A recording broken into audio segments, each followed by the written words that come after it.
জাতীয় শৈক্ষিক অনুসন্ধান এবং প্রশিক্ষণ পরিষদ দ্বারা প্রস্তুত অনুষ্ঠান আবর্জনা আলা এসেছে।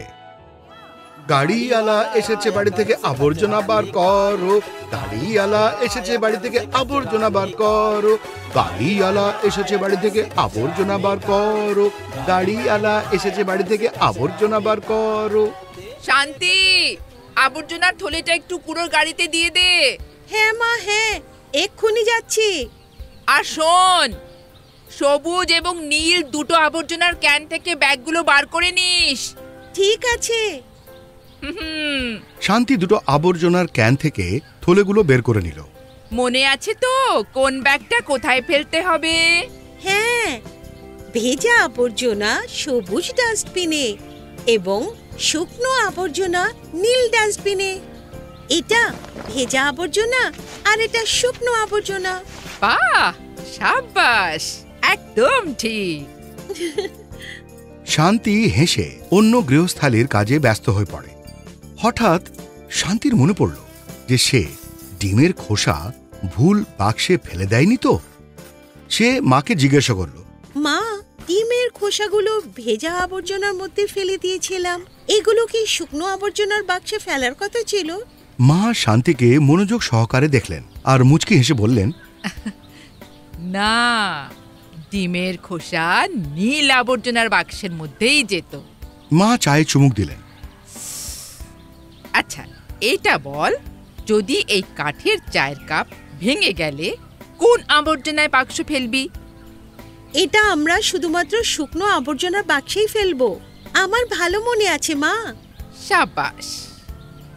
এখন দুপুর গড়িয়েছে, ঘরের সব কাজ প্রায় শেষ হয়ে এসেছে, কিন্তু শান্তি জানি না কি ধরনের বিভ্রান্তিতে ছিল। মা, আমরা আবর্জনা কেন আলাদা করি যখন কিনা সমস্ত আবর্জনা এক গাড়িতেই নিয়ে যাওয়া হয়? আমি বুঝিয়ে দিচ্ছি। দেখ, সবুজ বাক্সে ফেলা ভিজে আবর্জনা যেমন ফল ও সবজির খোসা, ডিমের খোসা, নষ্ট খাবার ইত্যাদি মূলত সেই আবর্জনা যেগুলো প্রাকৃতিকভাবে আবার পৃথিবীতে মিশে যায়, বুঝলি? হ্যাঁ মা। তা এটি সারে পরিবর্তন করা যায়, যা পরিবেশের ক্ষতি করে না।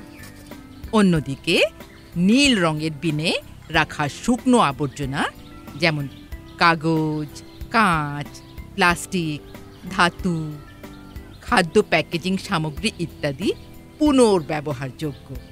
আচ্ছা। ভেজা এবং শুকনো আবর্জনা আলাদা করা গুরুত্বপূর্ণ, কারণ শুকনো আবর্জনার পুনর্ব্যবহার করার জন্য দূষিত হওয়া উচিত নয়। সেই জন্যে আবর্জনা সঠিকভাবে ব্যবস্থাপনার জন্যে আমরা সেটাকে আলাদা আলাদা আবর্জনার বাক্সে ফেলি। আচ্ছা।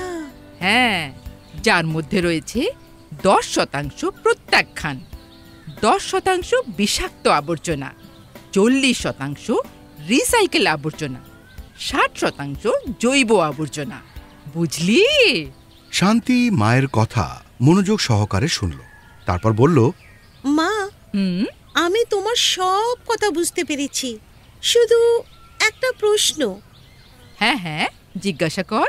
আমি যা জানি যে আবর্জনার বাক্সে লাগানো বড় কাগজের শীটগুলো যেগুলোকে আপনি কিনে আনেন, সেগুলো সহজে প্রকৃতিতে ছোট ছোট টুকরো হয়ে সারে পরিণত হতে পারে। একদম ঠিক। কিন্তু সেগুলোতে আপনি আবর্জনার অনেক ছোট ছোট প্লাস্টিকের ব্যাগ সংগ্রহ করেন। হ্যাঁ, কিন্তু এগুলো কি পরিবেশের জন্য ক্ষতিকর নয়? শান্তির কথা শুনে মা বাকরুদ্ধ হয়ে গেলেন। কি ব্যাপার মা? মা হেসে বললেন, তুই একদম ঠিক বলেছিস শান্তি। প্লাস্টিকের ব্যাগে আবর্জনা সংগ্রহ করা ঠিক নয়। আজ থেকে আমি এটাও মনে রাখব। আমিও রাখবো মা। এখনই আপনারা শুনছিলেন জাতীয় শৈক্ষিক অনুসন্ধান এবং পরিষদ দ্বারা প্রস্তুত অনুষ্ঠান আবর্জনা আলা এসেছে। ক্ল্যাপার এন্টারটেনমেন্ট দ্বারা অনুবাদ এবং রেকর্ডিং সহযোগিতা। প্রোগ্রাম কোঅর্ডিনেটর প্রফেসর উষা Sharma, Academic support Yachna Gupta.